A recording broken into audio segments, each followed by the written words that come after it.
Si on doit se faire une représentation imagée de ce que c'est un déficit vestibulaire, en fait, on imagine un avion avec deux ailes et deux hélices qui tournent de manière synchronisée. Eh bien, dans le déficit vestibulaire, vous avez une hélice qui tourne moins vite, tout simplement, et on rencontre un défaut de stabilité dans l'équilibre et dans la posture.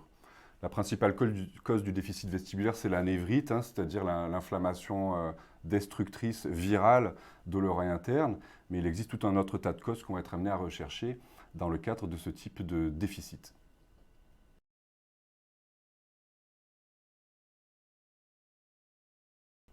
La névrite vestibulaire, c'est la principale cause de déficit vestibulaire rencontrée.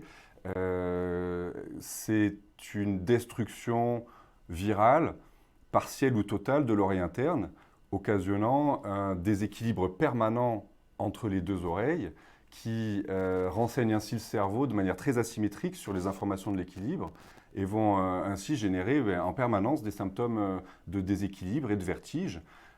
Cette inflammation, elle est la plupart du temps irréversible, et donc afin de la traiter, on va avoir recours à des méthodes de kinésithérapie.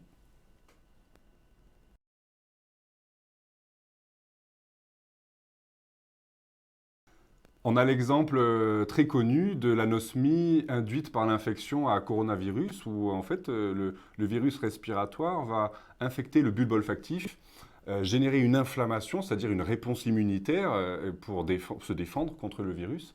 Et cette inflammation dirigée contre le virus va également détruire la structure neurologique, en l'occurrence le bulbe olfactif. On décrit donc des anosmies post-Covid qui sont temporaires ou définitives.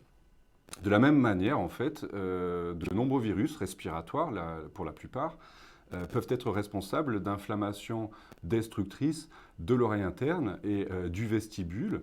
On va parler de névrite vestibulaire.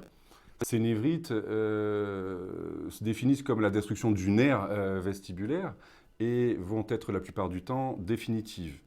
Lorsqu'on les diagnostique en phase aiguë, c'est-à-dire au moment de l'infection virale, on va être capable, par un arsenal médicamenteux, de limiter la destruction et parfois de sauver l'organe de l'équilibre.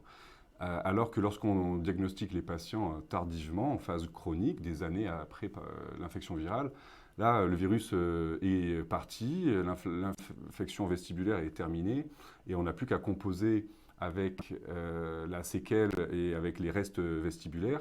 Et à défaut de parler de guérison pour ces patients, on parlera de compensation.